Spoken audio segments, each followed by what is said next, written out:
अब हम मुताला करेंगे सेमिटिक मज़ाहिब के बारे में।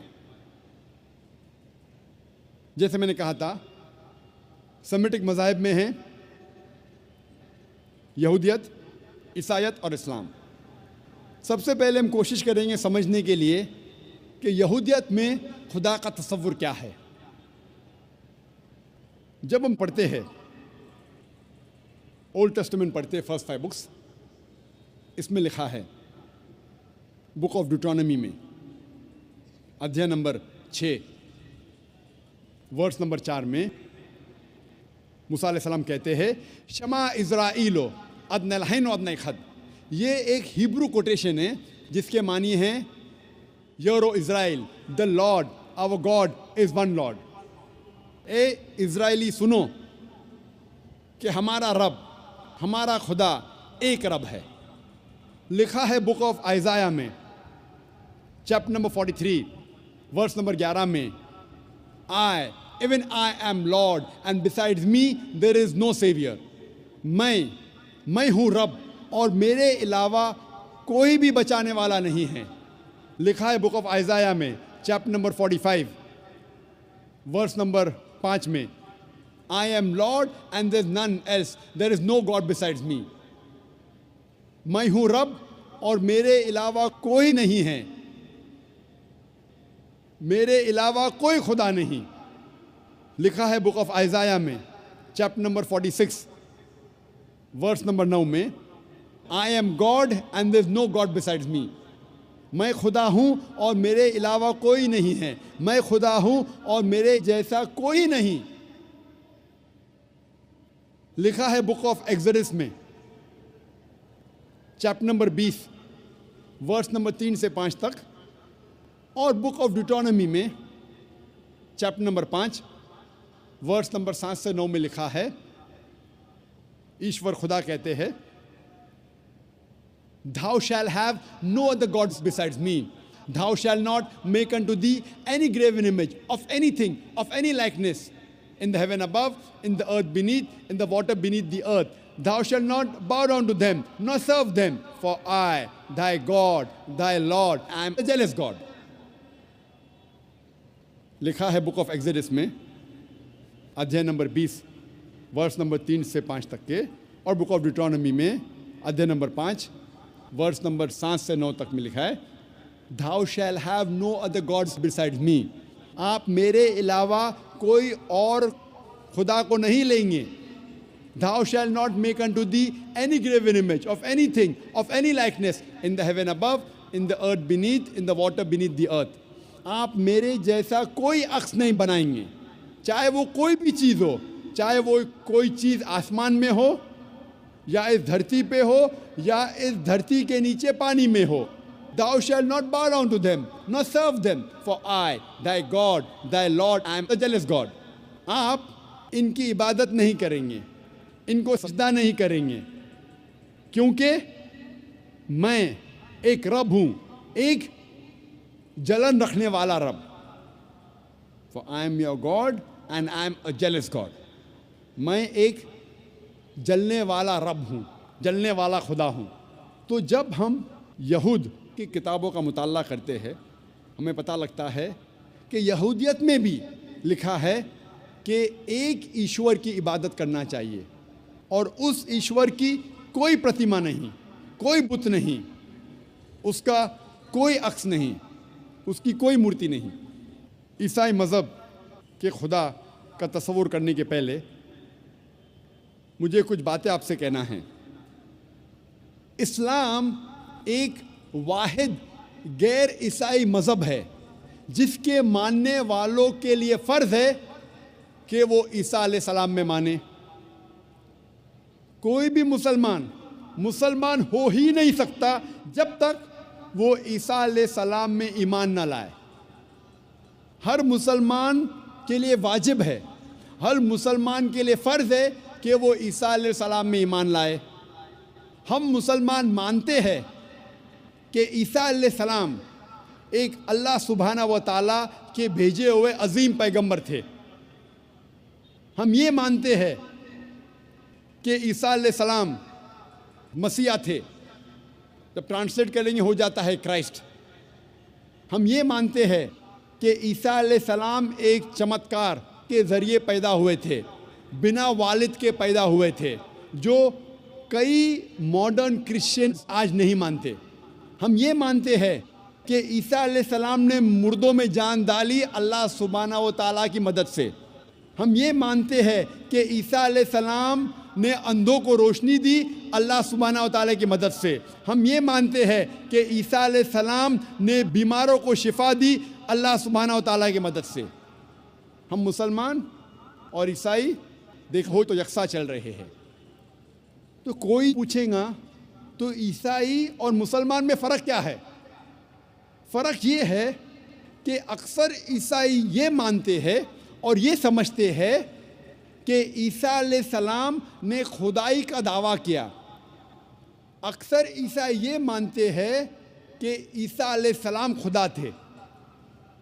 जब हम ईसाई मज़हब की किताब का मुताला करते हैं जो है बाइबल ईसाई मज़हब में सबसे ऊंची किताब है। जब हम बाइबल का मुताला करते हैं, और मैं तालिब इल्म हूँ इस्लाम और तकाबुल मज़ाहिब का, इस्लाम एंड कंपैरेटिव रिलीजन का, कहीं भी बाइबल में नहीं लिखा है। आप जब बाइबल पढ़ेंगे, बाइबल में कहीं नहीं लिखा है, एक भी साफ जुमला नहीं पूरे बाइबल में। आप पूरे बाइबल का मुताला करो, आपको पूरे बाइबल में एक भी साफ जुमला नहीं मिलेगा जो बिना शुबा, विदाउट डाउट, एक भी जुमला नहीं मिलेगा जिसमें ईसा अलैहिस्सलाम खुद कहते हैं कि मैं खुदा हूँ या मेरी इबादत करो। If you read the Bible, there is not a single unequivocal statement, not a single unambiguous statement in the complete Bible where Jesus Christ, peace be upon him, himself says that I am God, or where he says worship me. अगर कोई भी ईसाई पूरी Bible में से एक जुमला मुझे दिखाए जिसमें साफ तौर पे लिखा है, बिना शुबा, बिना शक, जिसमें ईसा अलैहिस्सलाम खुद कहते हैं कि मैं खुदा हूँ या मेरी इबादत करो, मैं ईसाई बनने को तैयार हूँ। मैं बाकी मुसलमानों के बिहाफ पे, बाकी मुसलमानों की तरफ से नहीं बात कर रहा हूँ, क्योंकि मैं तालिब इल्म हूँ। मैं तालिब हूँ इस्लाम और तकाबुल मज़ाहिब का, इस्लाम एंड कंपैरेटिव रिलीजन का। मैं बाकी लोग के तरफ से नहीं बात कर रहा हूँ। मैं मेरा सिर कुर्बान करने को तैयार हूँ।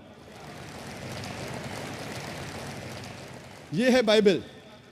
कोई भी ईसाई अगर बाइबल में से एक साफ जुमला दिखाए मुझे, बिना शक का जुमला, बिना शुबा का जुमला, जहाँ ईसा अलैहिस्सलाम खुद कहते हैं कि मैं खुदा हूँ, कि मैं ईश्वर हूँ, या कहते मेरी इबादत करो, मैं ईसाई बनने को तैयार हूँ। लेकिन हम जब बाइबल का मुताला करते हैं, हमें पता चलता है कि ईसा अलैहिस्सलाम ने कभी भी नहीं कहा कि मैं खुदा हूँ या मेरी इबादत करो। लेकिन ईसा अलैहिस्सलाम ने खुद कहा है, लिखा है गॉस्पेल ऑफ जॉन में, चैप्टर नंबर 14 में, वर्स नंबर 28 में, my father is greater than I, मेरे वालिद, मेरे खुदा मेरे से ज़्यादा महान हैं। लिखा है गॉस्पेल ऑफ जॉन में, चैप्टर नंबर 10 में, वर्स नंबर 29 में, my father is greater then all, मेरे वालिद, मेरे खुदा सबसे ज़्यादा महान हैं।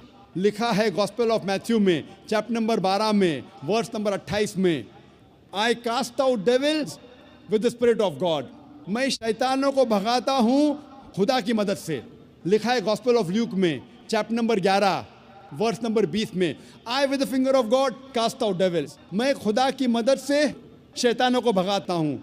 लिखा है गॉस्पेल ऑफ जॉन में, चैप्टर नंबर 5 में, चैप्टर नंबर 5 में, वर्स नंबर 30 में, I can of my own self do nothing. As I hear, I judge, and my judgment is just. For I seek not my will, but the will of my Father. लिखा है gospel of John में, chapter number 5 में, verse number 30 में, ईसा अलैहिस्सलाम खुद कहते हैं, I can of my own self do nothing. मैं अपने आप कुछ भी नहीं कर सकता हूँ। As I hear, I judge. जैसा मैं सुनता हूँ उसी तरीके से अदल करता हूँ। For my judgment is just. और मेरा अदल हक है। For I seek not my will but the will of my father, क्योंकि मैं अपने आप से कुछ नहीं कहता हूं, जो कुछ मैं सुनता हूं, जो कुछ मेरे वालिद चाहते हैं, जो कुछ मेरे खुदा चाहते हैं, वैसा मैं करता हूं। अगर कोई भी कहता है, कोई भी शख्स ये कहता है कि जो कुछ खुदा चाहते हैं वैसा मैं करता हूं, उसे अरबी में कहते हैं मुस्लिम। ईसा अलैहिस्सलाम बाइबल के मुताबिक gospel of John chapter number 5 verse number 30 में लिखा है कि ईसा अलैहिस्सलाम मुस्लिम थे। ईसा अलैहिस्सलाम ने खुदाई का कभी भी दावा नहीं किया, कभी भी दावा नहीं किया। ईसा अलैहिस्सलाम ने कभी भी नहीं कहा कि मैं खुदा हूं या मेरी इबादत करो। हालांकि ईसा अलैहिस्सलाम ने कहा, लिखा है गॉस्पेल ऑफ मैथ्यू में चैप्टर नंबर 5 वर्स नंबर 17 से 20 तक में लिखा है, think not that I have come to destroy the law of the prophets. आप ये मत समझो कि मैं पुराने अहदनामे, पुराने कानून या पुराने पैगंबर के खिलाफ आया हूं या उसको ख़त्म करने के लिए आया हूं। I have come not to destroy but to fulfil. मैं ख़त्म करने के लिए नहीं आया हूं, लेकिन उसको कायम करने के लिए आया हूं। पुराने कानून और जो पुराने पैगंबर ने कहा उसको मैं कायम करने के लिए आया हूं। I have come not to destroy but to fulfil. Until the heaven and the earth pass away, not one jot or tittle shall pass away from the law until all be fulfilled. इस कायनात में जब तक ज़मीन और आसमान है, एक डॉट और टिटल, एक थोड़ा सा ज़र्रा भी नहीं हटेगा तब तक, जब तक सारे चीज़ें जो लिखी है वो कायम हो जाएंगी। And whosoever shall break one of the least commandments and teach men to do so shall be called least in the kingdom of heaven. और अगर कोई भी शख्स एक भी कानून को तोड़ेगा और दूसरों को ये सिखाएगा, वो आखिरत में सबसे नीचे होगा। And whosoever shall keep the commandments and teach the same shall be called great in the kingdom of heaven. और जो कोई शख्स कानून का पालन करेगा और दूसरों को सिखाएगा, वो आखिरत में महान कहलाएगा। Unless your righteousness exceeds the righteousness of the scribes and the Pharisees, in no way shall you enter the kingdom of heaven. जब तक आपकी नेकी फारसीज और स्क्राइब से अच्छी नहीं होगी, तब तक आप जन्नत में नहीं जाएंगे। ईसा अलैहिस्सलाम ने ये नहीं कहा कि जन्नत में जाने के लिए आप ये मानो कि मैं खुदा हूँ या मेरी इबादत करो। ईसा अलैहिस्सलाम ने कहा, आपको अगर जन्नत में जाना है तो सारे पुराने अहदनामे, सारे पुराने कानून का पालन करो। और जब तक आप यहूद, फारसी और स्क्राइब से अच्छे नहीं, तब तक आप जन्नत में नहीं जाएंगे। ईसा अलैहिस्सलाम ने कभी भी खुदाई का दावा नहीं किया। ईसा अलैहिस्सलाम ने कभी भी नहीं कहा साफ जुमलों में कि मेरी इबादत करो। लेकिन ईसा अलैहिस्सलाम ने कहा, लिखा है गॉस्पेल ऑफ जॉन में चैप्टर नंबर 14 में वर्स नंबर 24 में, the words that you hear are not mine but my father's who has sent me. जो आप जुमले सुन रहे हैं वो मेरे जुमले नहीं हैं, मेरे वालिद, मेरे खुदा के जुमले हैं। लिखा है गॉस्पेल ऑफ जॉन में चैप्टर नंबर 17 में वर्स नंबर 3 में, this is life eternal so that you may know there is one God and Jesus Christ whom thou hast sent। आप जान लो कि ये जिंदगी अमर की जिंदगी है। आप जान लो कि एक ही सही खुदा है जिसने ईसा अलैहिस्सलाम को भेजा। और लिखा है गॉस्पेल ऑफ मैथ्यू में चैप्टर नंबर 19 में वर्स नंबर 16 से 17 तक में, एक शख्स ईसा अलैहिस्सलाम के पास आते हैं और कहते हैं, good master, what good things should I do so that I may enter eternal life. Isa अलैहिस्सलाम कहते हैं, why thou callest me good? There is only one good and that is the Father in heaven। इसमें लिखा है gospel of Matthew में chapter number 19 में verse number 16-17 में, एक शख्स आते ईसा अलैहिस्सलाम से कहते हैं, good master, what good thing should I do so that I shall enter eternal life. ए अच्छे मालिक, मैं क्या अच्छे काम करूं ताकि मैं जन्नत में जाऊं। ईसा अलैहिस्सलाम कहते हैं, आप मुझे अच्छा क्यों कहते हैं? अच्छा सिर्फ एक है, वो है खुदा, ऊपर वाला खुदा। इससे जाहिर होता है कि ईसा अलैहिस्सलाम ने कहा कि मालिक खुदा ईश्वर एक है। और आगे कहा गया है, if you want to enter eternal life you keep the commandments. अगर आप जन्नत में जाना चाहते हैं तो अहदनामे का पालन करो। ईसा अलैहिस्सलाम ने यही नहीं कहा अगर आप जन्नत में जाना चाहते हैं तो ये मानो कि मैं खुदा हूँ। ईसा अलैहिस्सलाम ने यही नहीं कहा कि आप मान लो कि मैं सूली पे चढ़ाया गया हूँ, ये मानो तो आप जन्नत में जाएंगे। ईसा अलैहिस्सलाम ने कहा अगर आप जन्नत में जाना चाहते हैं तो सारे कानून पुराने अहदनामे का पालन करो। और जैसे मैंने कहा कि पुराने अहदनामे कानून में लिखा है कि ईश्वर एक है, उस ईश्वर की कोई प्रतिमा नहीं, कोई अक्स नहीं, कोई मूर्ति नहीं। साफ तौर पे लिखा है बुक ऑफ एक्ट्स में चैप्टर नंबर 2 वर्स नंबर 22 में, Ye men of Israel, listen to this. Jesus of Nazareth, a man approved of God amongst you by wonders and miracles and signs which God did by him, and you are witness to it. Ye men of Israel, listen to this. Hey Israeli, इस बात को सुनो. Jesus of Nazareth, a man approved of God amongst you. ईसा अलैहि सलाम जो नसरानी थे, जिसे खुदा ने चुना, Jesus of Nazareth, a man approved of God by wonders and miracles and signs which God did by him, and you are witness to it.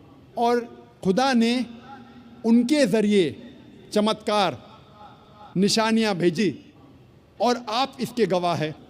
साफ तौर पे लिखा है बुक ऑफ एक्ट्स में चैप्टर नंबर 2 वर्स नंबर 22 में, ईसा अलैहि सलाम एक इंसान थे, एक आदमी थे जो चुने गए थे और खुदा ने उनके ज़रिए चमत्कार किए, निशानियां भेजी और आप उसके गवाह हैं।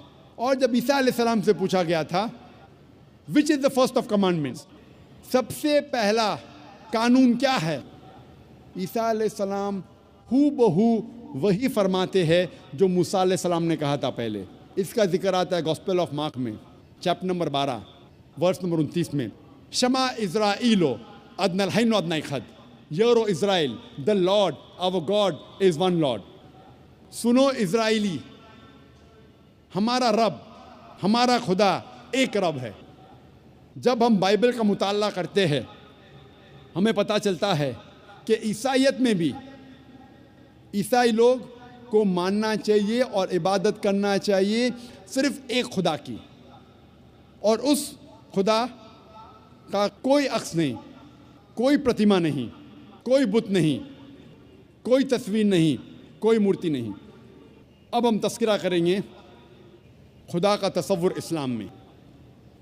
अगर आप कोई भी मुसलमान से पूछेंगे कि इस्लाम में खुदा का तसव्वुर क्या है, सबसे बेहतरीन जवाब जो कोई भी मुस्लिम दे सकेंगे आपको खुदा के तसव्वुर के बारे में, वो है सूरह इखलास, सूरा नंबर 112 आयत नंबर 1 से 4, जिसमें लिखा है कुल हुवल्लाहु अहद, कहो कि अल्लाह एक है, अल्लाहुस समद, अल्लाह जो बेनियाज है, लम यलिद वलम युलद, वो न किसी को जनता है न किसी से जना है, वलम यकुल लहु कुफुवन अहद, उसके जैसा कोई नहीं है।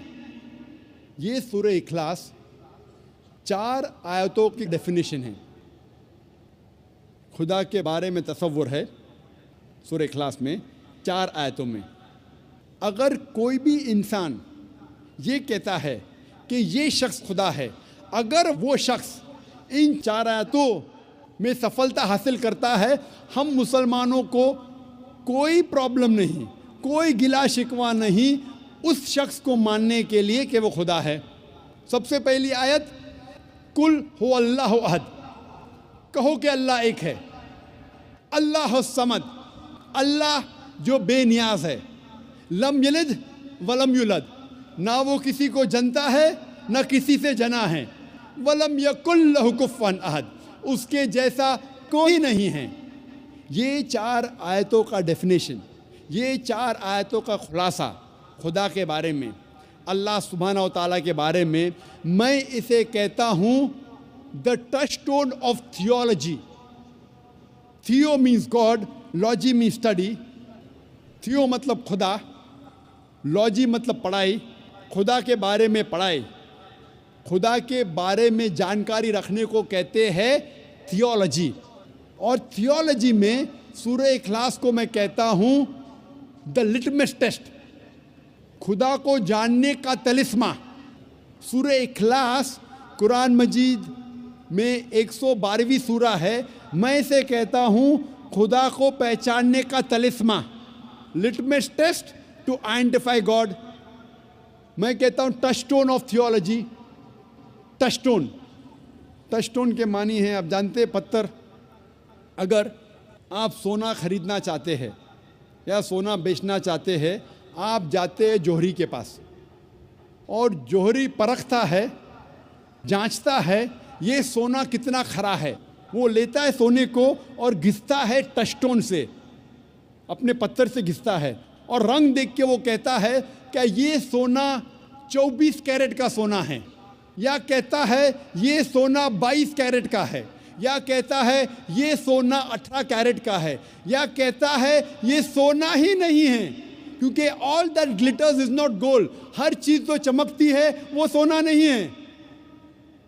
वो सोने को लेके घसता है टचस्टोन से और ये भी कह सकता है कि सोना नहीं है, क्योंकि हर चीज जो चमकती है वो सोना नहीं है। तो सूरह इखलास मेरे मुताबिक is the touchstone of theology, खुदा को जानने का तलिस्मा। कोई भी शख्स, कोई भी इंसान अगर कहता है कि ये शख्स खुदा है, आप इस सूरह इखलास के मुताबिक उसकी जांच करो। अगर सफलता पाता है इन 4 आयतों में, हमें कोई गिला नहीं मानने के लिए कि वो खुदा है। मिसाल के तौर पे कुछ इंसान मानते हैं कि भगवान रजनीश खुदा है। क्वेश्चन आंसर के वक्त, सवाल जवाब के वक्त एक हिंदू भाई मुझसे कहा कि हम हिंदू नहीं मानते कि भगवान रजनीश खुदा है। मैंने कभी भी नहीं कहा कि हिंदू मानते हैं कि भगवान रजनीश खुदा है। मैंने कहा कुछ इंसान मानते हैं और समझते हैं कि भगवान रजनीश खुदा है। मैंने हिंदू मज़हब की किताबों का मुताला किया है, कई भी हिंदू मज़हब की किताब में नहीं लिखा है कि भगवान रजनीश खुदा है, लेकिन फिर भी कई इंसान मानते हैं कि भगवान रजनीश खुदा है। अभी हम जांचेंगे सूरह इखलास की बुनियाद पर ये भगवान रजनीश सही खुदा है कि नहीं। सबसे पहला इम्तिहान, कुल हुवल्लाहु अहद, कहो कि अल्लाह एक है। क्या रजनीश एक था? हम जानते हैं कि कई इंसानों ने कहा कि मैं भगवान हूँ, मैं ईश्वर हूँ, और खुसूसन इस हमारे देश में, हिंदुस्तान में हजारों इंसानों ने कहा है कि मैं भगवान हूँ। रजनीश एक वाहिद इंसान नहीं है जिसने कहा कि मैं भगवान हूँ। फिर भी एक रजनीश भक्त कहेगा कि रजनीश यूनिक है, इलायदा है। ठीक है, हम जाते दूसरे इम्तिहान पर। दूसरा इम्तिहान है, दूसरी आयत, अल्लाह समद, अल्लाह जो बेनियाज है। क्या भगवान रजनीश बेनियाज था? हम जब भगवान रजनीश की आत्मा कथा पढ़ते हैं उसमें लिखा है कि भगवान रजनीश को अस्थमा की बीमारी थी, भगवान रजनीश को डायबिटीज मलाइटिस था, उसको रीढ़ की हड्डी की बीमारी थी। आप सोच सकते खुदा को अस्थमा था, डायबिटीज मलाइटिस थी, रीढ़ की हड्डी की बीमारी थी।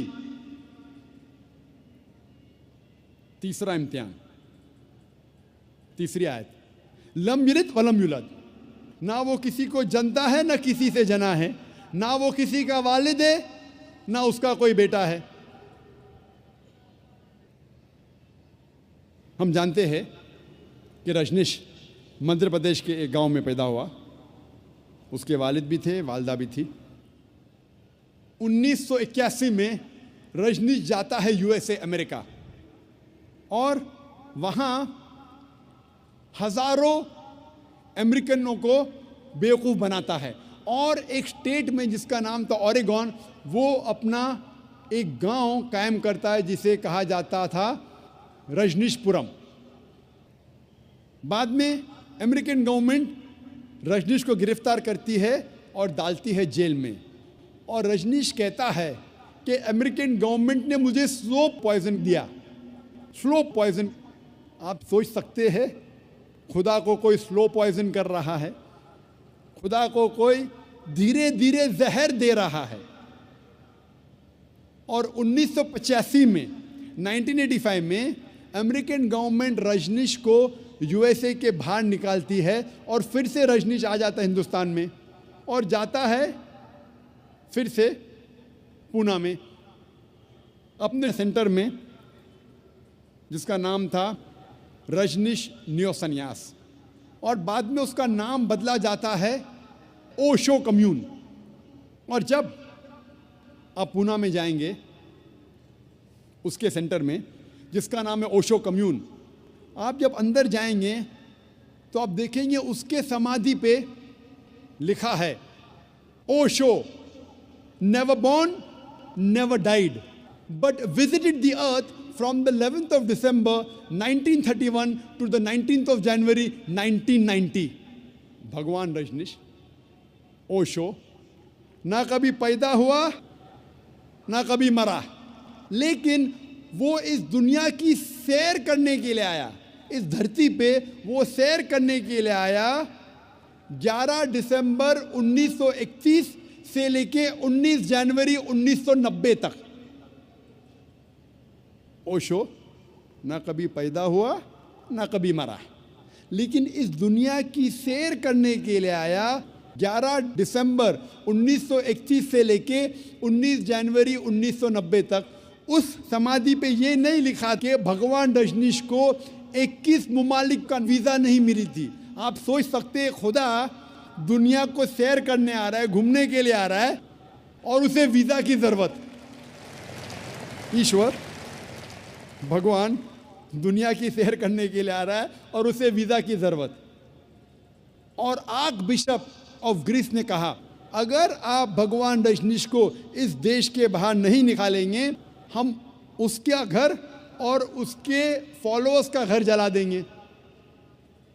और आखिरी इम्तिहान, चौथी आयत, वलम यकुल लहु कुफुवन अहद, उसके जैसा कोई नहीं।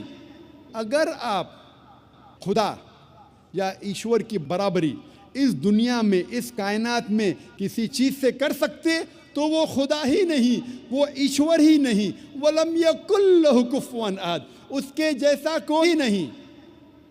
अगर हम खुदा या ईश्वर की बराबरी इस कायनात में, इस दुनिया में किसी चीज़ के साथ कर सकते तो वो खुदा ही नहीं, वो ईश्वर ही नहीं।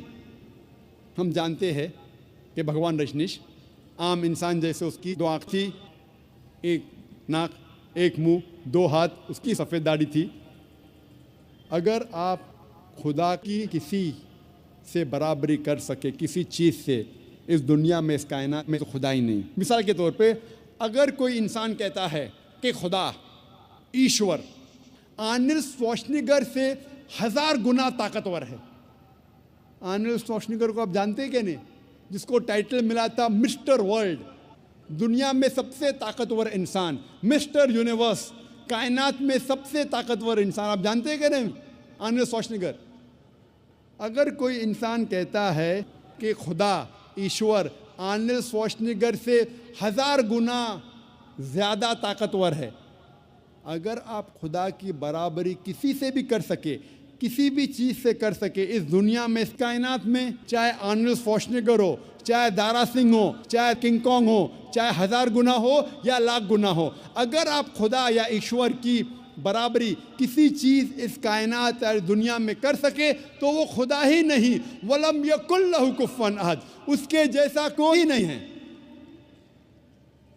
ये था मुख्तसरन खुदा का तसव्वुर इस्लाम में। और मैं कहना चाहता हूँ कि जितने सामान्य लोग हैं, मेरे बुज़ुर्गों, मेरे अजीज़ भाइयों और बहनों, चाहे आप मुसलमान या गैर मुसलमान हो, आप जिस ईश्वर, जिस खुदा की इबादत करते हैं, उस खुदा, उस ईश्वर को इन 4 आयतों से उस ईश्वर को जांचो। अगर ये चारों आयतों ये चारों इम्तिहान पे उतरता है। आप जिस ईश्वर की इबादत करते हैं, आप जिस खुदा की इबादत करते हैं, तो वो सही खुदा है, वरना वो गलत खुदा है। ये 4 आयतों के मुताबिक आप जिस ईश्वर, आप जिस खुदा की इबादत करते हैं, मेरा आपसे कहना है, मेरे सारे सामाइन से, मेरे बुज़ुर्गों से, मेरे भाइयों और बहनों से, आप जिस ईश्वर, आप जिस खुदा की इबादत करते हैं, उसको जांचो इन 4 आयतों के मुताबिक। अगर वो सफलता पाता है तो वो सही खुदा है, वरना गलत। इस्लाम के अलावा अक्सर मज़हब एक फ़लसफ़े में मानते हैं जिसे कहते हैं एंथ्रोपोमॉर्फिज्म। एंथ्रोपोमॉर्फिज्म के मानी खुदा रूप लेता है। और इस्लाम के अलावा दिगर मज़ाहिब अक्सर ये मानते हैं कि खुदा ने इंसान का एक बार रूप लिया। कुछ मज़ाहिब मानते हैं कि कई बार खुदा ने इंसान का रूप लिया। इसे कहते हैं एंथ्रोपोमॉर्फिज्म। और आप अगर गौर करेंगे तो उनका फ़लसफ़ा कहता है एंथ्रोपोमॉर्फिज्म में उसकी एक लॉजिक है, उस फ़लसफ़े का एक मंतिक है। और वो कहते हैं कि खुदा, ईश्वर इतना पाक है, इतना दयालु है, इतना महान है, इतना निराला है, इतना मोहब्बत करने वाला है। ये खुदा इंसानों की तकलीफ़ को नहीं जानता, इंसानों की मजबूरी को नहीं जानता, इंसानों को किस बात का दुख है नहीं जानता। इसीलिए ये खुदा इंसान का रूप लेके इस धरती, इस ज़मीन पे आया, जानने के लिए इंसानों को क्या तकलीफ़ होती है, इंसानों की मजबूरी क्या है, इंसानों को किस चीज़ की तकलीफ़ है। सोचा जाए तो अच्छा फ़लसफ़ा है।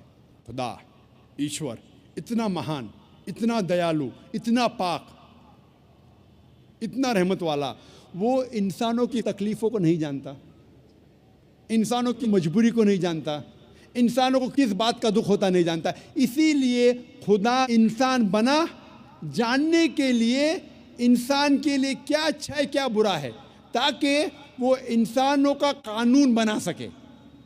सोचने के लिए तो बहुत अच्छा फ़लसफ़ा है। लेकिन मैं कहता हूँ कि अगर मैंने एक डीवीडी प्लेयर बनाया, मैं डीवीडी प्लेयर का खालिक हूँ, क्या ज़रूरी है कि मैं डीवीडी प्लेयर बनूं ये जानने के लिए डीवीडी प्लेयर के लिए क्या अच्छा है क्या बुरा है? क्योंकि मैं डीवीडी प्लेयर का बनाने वाला हूं, मैं डीवीडी प्लेयर का खालिक हूं, मुझे डीवीडी प्लेयर बनना ज़रूरी नहीं। मैं क्या करता हूं, मैं इंस्ट्रक्शन मैन्यूल लिखता हूं, मशीन को चलाने वाली किताब, मशीन को समझने की किताब, जिसे अंग्रेज़ी में कहते हैं इंस्ट्रक्शन मैन्यूल। मैं इंस्ट्रक्शन मैन्यूल लिखता हूं कि अगर आपको डीवीडी को देखना है तो डीवीडी प्लेयर में डीवीडी डालिए और प्ले बटन दबाइए। अगर फास्ट फॉरवर्ड करने का है तो एफएफ का बटन दबाइए, अगर रोकना है तो स्टॉप का बटन दबाइए। इस डीवीडी प्लेयर को पानी में मत डालो, ख़राब हो जाएगा। इस डीवीडी प्लेयर को ऊंचाई से मत गिराओ, नहीं तो ख़राब हो जाएगा। मैं एक इंस्ट्रक्शन मैन्यूल लिखूंगा, मुझे डीवीडी प्लेयर बनने की ज़रूरत नहीं। इसी तरीके से खुदा, ईश्वर इंसान का बनाने वाला है, इंसान का खालिक है। ईश्वर खुदा को इंसान बनने की ज़रूरत ही नहीं। वो क्या करता है, ईश्वर खुदा एक इंस्ट्रक्शन मैन्यूल भेजता है इंसान को किस तरीके से ज़िंदगी बसर करना चाहिए, क्या चीज़ उसके लिए हलाल है, क्या चीज़ उसके लिए जायज़ है, क्या चीज़ उसके लिए हराम है, किस चीज़ की ममानियत है। उसे इंसान बनने की ज़रूरत नहीं, वो भेजता है इंस्ट्रक्शन मैन्यूल। और इंसानों का आखिरी इंस्ट्रक्शन मैन्यूल, इंसान को अगर कहेंगे कि मशीन, वो सबसे बेहतरीन मशीन है, उसके लिए इंस्ट्रक्शन मैन्यूल की बहुत ज़रूरत है। जितनी कॉम्प्लिकेटेड मशीन, जितनी पेचीदा मशीन है, उतनी ज़रूरत है इंस्ट्रक्शन मैन्यूल की। अगर आप मुझे इजाज़त देंगे इंसान को मशीन कहने की, तो आप ये कबूल करेंगे कि सबसे पेचीदा मशीन इस कायनात में वो है इंसान। तो इंसान के लिए इंस्ट्रक्शन मैन्यूल की ज़रूरत नहीं, खुदा की आखिरी भेजी गई इंस्ट्रक्शन मैन्यूल इंसान के लिए है, वो है कुरान मजीद। कुरान मजीद अल्लाह सुब्हाना व ताला की आखिरी इंस्ट्रक्शन मैन्यूल है इंसानों के लिए। इंसान के लिए क्या अच्छा क्या बुरा वो लिखा गया ये आखिरी इंस्ट्रक्शन मैन्यूल कुरान मजीद में। क्या इंसान के लिए अच्छा है, क्या बुरा है, क्या हलाल है, क्या हराम है, ये लिखा है आखिरी इंस्ट्रक्शन मैन्यूल में, जिसे हम मुसलमान कहते हैं कुरान मजीद। कई गैर मुसलमान मुझसे कहते हैं कि जाकिर खुदा सब कुछ कर सकता है, तो खुदा इंसान क्यों नहीं बन सकता? खुदा इतना महान है, वो सब कुछ कर सकता है, तो इंसान क्यों नहीं बन सकता? आपको इस पे एतराज क्या है? मैं कहता हूं, अगर मिसाल के तौर पे फॉर सेक ऑफ आर्ग्यूमेंट मान भी लो कि अल्लाह सब कुछ कर सकता, खुदा सब कुछ कर सकता, और अगर खुदा इंसान बनता है, जब खुदा इंसान बनेगा तो वो खुदा नहीं रहेगा, क्योंकि खुदा और इंसान की सिफात बिल्कुल अलग है, बिल्कुल ऑपोजिट है। खुदा लाफानी है, इंसान फानी है। आप ये अगर कहेंगे कि खुदा इंसान बन गया, तो ये आपको मानना पड़ेगा कि वो खुदा नहीं रहा, इंसान बन गया। लेकिन ये कहेंगे कि खुदा इंसान बन के भी खुदा है, गॉड मैन, ये बिल्कुल गलत चीज़ है, क्योंकि इंसान और खुदा की सिफात बिल्कुल ऑपोजिट है। खुदा लाफानी है, इंसान फ़ानी है। आप अगर ये कहेंगे एक ऐसा शख्स है जो फ़ानी भी है और लाफानी भी है, ये बिना मानी अल्फाज है। इधर वो शख्स फ़ानी है या लाफानी है। लाफानी और फ़ानी दोनों साथ में हो ही नहीं सकता। खुदा की शुरुआत नहीं, इंसान की शुरुआत है। आप कहेंगे ऐसा शख्स है जिसकी शुरुआत भी है और शुरुआत नहीं भी, ये लामानी अल्फाज है। खुदा का अंत नहीं, इंसान का अंत है। आप कहेंगे गॉड मैन है, एक खुदा इंसान है जिसका अंत भी नहीं और अंत भी है, ये लामानी अल्फाज है, हो ही नहीं सकता। हम जानते हैं कि इंसान को खाने की ज़रूरत है, खाना खाने की ज़रूरत है, खुदा को खाने की ज़रूरत नहीं। लिखा है सूरह अनाम में, सूरह नंबर 6 आयत नंबर 14 में कि अल्लाह सुब्हाना व ताला लोगों को खिलाता है और उसे खाने की ज़रूरत नहीं। He feeds everyone but does not require to be fed. इंसान को आराम की ज़रूरत है, इंसान को नींद की ज़रूरत है, खुदा को आराम की ज़रूरत नहीं, खुदा को नींद की ज़रूरत नहीं। लिखा है कुरान में सूरह बकरा में सूरह नंबर 2 आयत नंबर 255 में, आयतुल कुर्सी में, अल्लाहु ला इलाहा इल्लल हय्युल कय्यूम ला ताखुज़ुहु सिनतुन वला नौम लहु मा फिस समावाति व मा फिल अर्द। अल्लाह सुब्हानहु व तआला एक है, वो बेनियाज है, वो मालिक है सारे चीज़ों का जो आसमान और धरती पे है। उसे आराम की ज़रूरत नहीं, ना ही उसे नींद आती है। इसीलिए मैं कहता हूँ कि अगर खुदा इंसान बनता है तो वो खुदा नहीं रहता। आप कहेंगे खुदा इंसान, गॉड मैन, ये कॉन्ट्रडिक्टिंग है। और अगर खुदा इंसान बन जाता है और खुदा ही दे देता है, अपना जो खुदा का पावर गिव अप करता है, तो ऐसे इंसान की इबादत करने की ज़रूरत क्या जो आप और मेरे जैसा है। अगर फिर आप कहेंगे ये इंसान फिर से खुदा बन जाता है, अगर इंसान खुदा बन सकता है तो आप और हम भी खुदा बन जाएंगे। तो ये कहना कि खुदा इंसान बनता है बिल्कुल लामानी अल्फाज है, खुदा इंसान बन ही नहीं सकता। वही तर्ज पे इन द सेम आर्ग्यूमेंट अगर कोई शख्स कहता है कि खुदा सब कुछ कर सकता है, अगर मैं मिसाल के तौर पे फॉर सेक ऑफ आर्ग्यूमेंट मान लेता हूँ कि खुदा सब कुछ कर सकता है, तो खुदा झूठ भी बोल सकता है। लेकिन झूठ बोलना खुदा की सिफत में से नहीं है। खुदा झूठ बोल ही नहीं सकता। अगर खुदा झूठ बोलेगा तो वो खुदा ही नहीं रहेगा। अगर मैं आपकी बात मान लेता हूं कि खुदा सब कुछ कर सकता है, तो खुदा नाइंसाफ़ी भी कर सकता है, लेकिन नाइंसाफ़ी करना खुदा की सिफात में से नहीं है। कुरान में लिखा है सूरह निसा में सूरह नंबर 4 आयत नंबर 40 में, अल्लाह सुब्हानहू व तआला थोड़ी भी नाइंसाफ़ी नहीं कर सकते। अगर खुदा नाइंसाफ़ी करेगा तो खुदा ही नहीं रहेगा। इस्लाम के अलावा अक्सर मज़हब एक फ़लसफ़े में मानते हैं जिसे कहते हैं एंथ्रोपोमॉर्फिज्म। एंथ्रोपोमॉर्फिज्म के मानी खुदा रूप लेता है। और इस्लाम के अलावा दिगर मज़ाहिब अक्सर ये मानते हैं कि खुदा ने इंसान का एक बार रूप लिया। कुछ मज़ाहिब मानते हैं कि कई बार खुदा ने इंसान का रूप लिया। इसे कहते हैं एंथ्रोपोमॉर्फिज्म। और आप अगर गौर करेंगे तो उनका फ़लसफ़ा कहता है एंथ्रोपोमॉर्फिज्म में उसकी एक लॉजिक है, उस फ़लसफ़े का एक मंतिक है, और वो कहते हैं कि खुदा ईश्वर इतना पाक है, इतना दयालु है, इतना महान है, इतना निराला है, इतना मोहब्बत करने वाला है।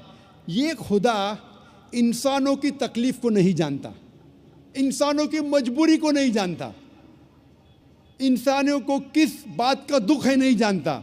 इसीलिए ये खुदा इंसान का रूप लेके इस धरती, इस ज़मीन पे आया, जानने के लिए इंसानों को क्या तकलीफ़ होती है, इंसानों की मजबूरी क्या है, इंसानों को किस चीज़ की तकलीफ़ है।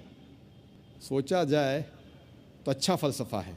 खुदा ईश्वर इतना महान, इतना दयालु, इतना पाक, इतना रहमत वाला, वो इंसानों की तकलीफ़ों को नहीं जानता, इंसानों की मजबूरी को नहीं जानता, इंसानों को किस बात का दुख होता नहीं जानता। इसीलिए खुदा इंसान बना जानने के लिए इंसान के लिए क्या अच्छा है क्या बुरा है, ताकि वो इंसानों का कानून बना सके। सोचने के लिए तो बहुत अच्छा फ़लसफ़ा है। लेकिन मैं कहता हूँ कि अगर मैंने एक डीवीडी प्लेयर बनाया, मैं डीवीडी प्लेयर का खालिक हूँ, क्या ज़रूरी है कि मैं डीवीडी प्लेयर बनूं ये जानने के लिए डीवीडी प्लेयर के लिए क्या अच्छा है क्या बुरा है? क्योंकि मैं डीवीडी प्लेयर का बनाने वाला हूं, मैं डीवीडी प्लेयर का खालिक हूं, मुझे डीवीडी प्लेयर बनना ज़रूरी नहीं। मैं क्या करता हूं, मैं इंस्ट्रक्शन मैन्यूल लिखता हूं, मशीन को चलाने वाली किताब, मशीन को समझने की किताब, जिसे अंग्रेज़ी में कहते हैं इंस्ट्रक्शन मैन्यूल। मैं इंस्ट्रक्शन मैन्यूल लिखता हूं कि अगर आपको डीवीडी को देखना है तो डीवीडी प्लेयर में डीवीडी डालिए और प्ले बटन दबाइए। अगर फास्ट फॉरवर्ड करने का है तो एफएफ का बटन दबाइए, अगर रोकना है तो स्टॉप का बटन दबाइए। इस डीवीडी प्लेयर को पानी में मत डालो, ख़राब हो जाएगा। इस डीवीडी प्लेयर को ऊंचाई से मत गिराओ, नहीं तो ख़राब हो जाएगा। मैं एक इंस्ट्रक्शन मैन्यूल लिखूंगा, मुझे डीवीडी प्लेयर बनने की ज़रूरत नहीं। इसी तरीके से खुदा ईश्वर इंसान का बनाने वाला है, इंसान का खालिक है। ईश्वर खुदा को इंसान बनने की ज़रूरत ही नहीं। वो क्या करता है, ईश्वर खुदा एक इंस्ट्रक्शन मैन्यूल भेजता है इंसान को किस तरीके से ज़िंदगी बसर करना चाहिए, क्या चीज़ उसके लिए हलाल है, क्या चीज़ उसके लिए जायज़ है, क्या चीज़ उसके लिए हराम है, किस चीज़ की ममानियत है। उसे इंसान बनने की ज़रूरत नहीं, वो भेजता है इंस्ट्रक्शन मैन्यूल। और इंसानों का आखिरी इंस्ट्रक्शन मैन्यूल, इंसान को अगर कहेंगे कि मशीन, वो सबसे बेहतरीन मशीन है, उसके लिए इंस्ट्रक्शन मैन्यूल की बहुत ज़रूरत है। जितनी कॉम्प्लिकेटेड मशीन, जितनी पेचीदा मशीन है, उतनी ज़रूरत है इंस्ट्रक्शन मैन्यूल की। अगर आप मुझे इजाज़त देंगे इंसान को मशीन कहने की, तो आप ये कबूल करेंगे कि सबसे पेचीदा मशीन इस कायनात में वो है इंसान। तो इंसान के लिए इंस्ट्रक्शन मैन्यूल की ज़रूरत नहीं। खुदा की आखिरी भेजी गई इंस्ट्रक्शन मैन्यूल इंसान के लिए है,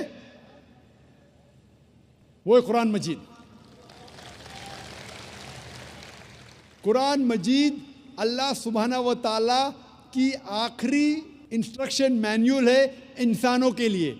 इंसान के लिए क्या अच्छा क्या बुरा वो लिखा गया, ये आखिरी इंस्ट्रक्शन मैन्यूल कुरान मजीद में। क्या इंसान के लिए अच्छा है, क्या बुरा है, क्या हलाल है, क्या हराम है, ये लिखा है आखिरी इंस्ट्रक्शन मैन्यूल में, जिसे हम मुसलमान कहते हैं कुरान मजीद। कई गैर मुसलमान मुझसे कहते हैं कि जाकिर खुदा सब कुछ कर सकता है, तो खुदा इंसान क्यों नहीं बन सकता? खुदा इतना महान है, वो सब कुछ कर सकता है, तो इंसान क्यों नहीं बन सकता? आपको इस पे एतराज क्या है? मैं कहता हूं, अगर मिसाल के तौर पे फॉर सेक ऑफ आर्ग्यूमेंट मान भी लो कि अल्लाह सब कुछ कर सकता, खुदा सब कुछ कर सकता, और अगर खुदा इंसान बनता है, जब खुदा इंसान बनेगा तो वो खुदा नहीं रहेगा, क्योंकि खुदा और इंसान की सिफात बिल्कुल अलग है, बिल्कुल ऑपोजिट है।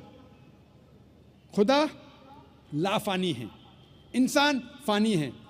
आप ये अगर कहेंगे कि खुदा इंसान बन गया, तो ये आपको मानना पड़ेगा कि वो खुदा नहीं रहा, इंसान बन गया।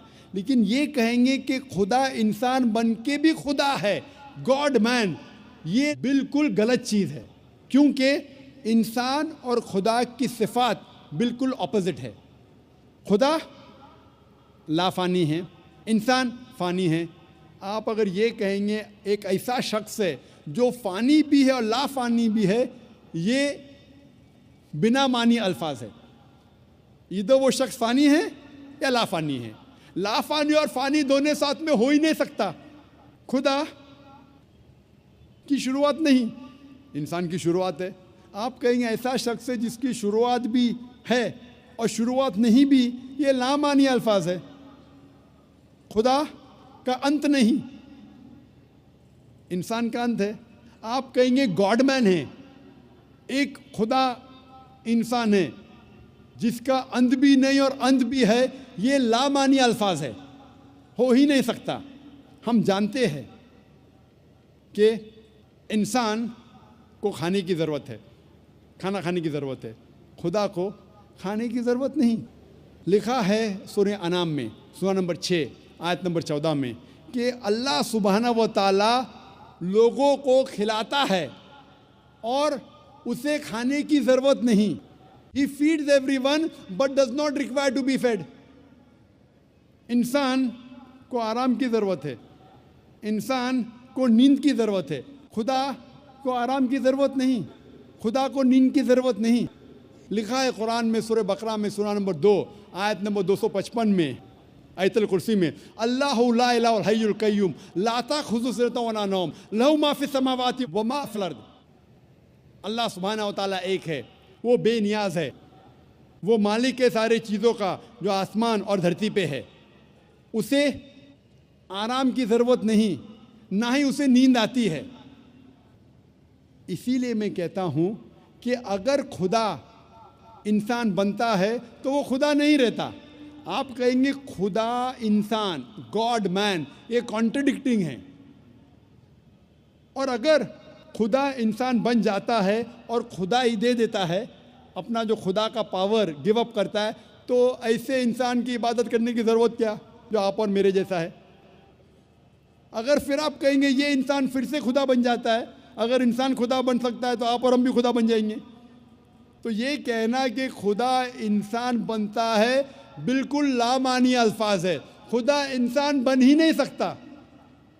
वही तर्ज पे इन द सेम आर्ग्यूमेंट अगर कोई शख्स कहता है कि खुदा सब कुछ कर सकता है, अगर मैं मिसाल के तौर पे फॉर सेक ऑफ आर्ग्यूमेंट मान लेता हूँ कि खुदा सब कुछ कर सकता है, तो खुदा झूठ भी बोल सकता है। लेकिन झूठ बोलना खुदा की सिफत में से नहीं है। खुदा झूठ बोल ही नहीं सकता। अगर खुदा झूठ बोलेगा तो वो खुदा ही नहीं रहेगा। अगर मैं आपकी बात मान लेता हूं कि खुदा सब कुछ कर सकता है, तो खुदा नाइंसाफ़ी भी कर सकता है, लेकिन नाइंसाफ़ी करना खुदा की सिफात में से नहीं है। कुरान में लिखा है सूरह निसा में सूरह नंबर 4 आयत नंबर 40 में, अल्लाह सुब्हानहु व तआला थोड़ी भी नाइंसाफ़ी नहीं कर सकते। अगर खुदा नाइंसाफ़ी करेगा तो खुदा ही नहीं रहेगा। अगर मैं आपकी बात मान लूँ कि अल्लाह सब कुछ कर सकता है, खुदा सब कुछ कर सकता है, तो खुदा गलती भी कर सकता है, लेकिन गलती करना खुदा की सिफात में से नहीं है। कुरान में लिखा है सूरह तहा में सूरा नंबर 20 आयत नंबर 52 में कि अल्लाह सुब्हाना व तआला कभी भी गलती नहीं कर सकते। अगर खुदा ने गलती किया तो वो खुदा ही नहीं रहेगा। अगर मैं मान लूँ कि खुदा सब कुछ कर सकता है तो खुदा भूल भी सकता है, लेकिन भूलना खुदा की सिफात में से नहीं है। लिखा है कुरान मजीद में सूरह तहा में सूरा नंबर 20 आयत नंबर 52 में कि खुदा अल्लाह सुब्हाना व तआला कभी भी नहीं भूलता। अगर खुदा ने भूला तो वो खुदा ही नहीं रहा। इसीलिए कुरान मजीद में कहीं भी नहीं लिखा है कि खुदा अल्लाह सुब्हाना व तआला सब कुछ कर सकता है, लेकिन कुरान मजीद में लिखा है इन्नल्लाह अला कुल्लि शैइन कदीर, अल्लाह सुब्हाना व तआला सब चीज़ों पे कादिर है। सूरह बकरा सूरा नंबर 2 आयत नंबर 106, सूरह बकरा सूरा नंबर 2 आयत नंबर 109, सूरह बकरा सूरा नंबर 2 आयत नंबर 284, सूरह अल इमरान सूरा नंबर 3 आयत नंबर 29, सूरह नहल सूरा नंबर 16 आयत नंबर 77, सूरह फातिर सूरा नंबर 35 आयत नंबर 1 में लिखा है इन्नल्लाह अला कुल्लि शैइन कदीर, वो बेशक अल्लाह सुब्हाना व तआला सब चीज़ों पे कादिर है। कुरान में लिखा है सूरह बुरुज में सूरा नंबर 85 आयत नंबर 16 में अल्लाह सुब्हाना व तआला जो कुछ चाहता है वो कर सकता है। अल्लाह सुब्हाना व तआला जो कुछ चाहता है कर सकता है, लेकिन अल्लाह सुब्हाना व तआला कभी भी गलत चीज़ नहीं चाहेगा जो उसकी सिफात के खिलाफ है। अल्लाह ताला कभी भी नहीं चाहेगा कि मैं झूठ बोलूं, कि मैं गलती करूं, कि मैं भूल जाऊं, क्या मैं इंसान बनूं। इसीलिए अल्लाह सुब्हाना व तआला खुदा कभी भी इंसान नहीं बनेगा। और इसीलिए आप जब मुख्तलिफ मज़ाहिब की किताबों का मुताला करते हैं, साफ तौर पे लिखा है इन मज़हब की किताबों में कि खुदा ईश्वर एक है, उसकी कोई प्रतिमा नहीं, उसका कोई अक्स नहीं, कोई फोटोग्राफ नहीं, कोई पेंटिंग नहीं, कोई बुत नहीं, कोई मूर्ति नहीं, कोई स्कल्पचर नहीं, कोई स्टैच्यू नहीं, और हमें सिर्फ उस खुदा उस ईश्वर की इबादत करना चाहिए। और सारे ग्रंथों में ये भी लिखा है, कुरान में लिखा है सूरह बकरा में सूरा नंबर 2 आयत नंबर 18 में सुम्मुम बुकमुन उम्युन फहुम ला यर्जिऊन, the deaf, the dumb, the blind, they will never turn the straight path. गूंगे, बहरे, ब्लाइंड कभी भी सीधे राह पे नहीं आएंगे। यही पैगाम दोहराया गया है बाइबल में, गॉस्पेल ऑफ मैथ्यू में चैप्टर नंबर 13 वर्स नंबर 13 में seeing they see not, hearing they hear not, neither do they understand. वो देखने के बाद भी नहीं देखते, सुनने के बाद भी नहीं सुनते, वो कभी भी नहीं समझेंगे। ये पैगाम दोहराया गया है ऋग्वेद में किताब नंबर 10 अध्याय नंबर 71 मंत्र नंबर 4 में seeing the words they see not, hearing the words they hear not, neither will they understand.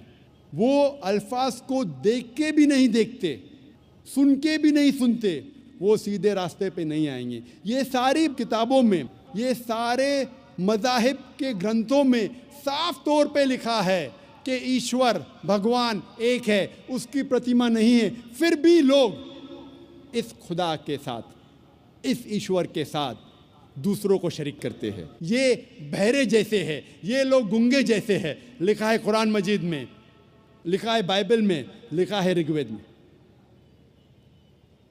और कुरान मजीद में लिखा है सूरह इसरा में सूरा नंबर 17 आयत नंबर 110 में कुलुदुल्लाह अविदुर रहमान अय्यमा तदू फलहुल अस्माउल हुस्ना।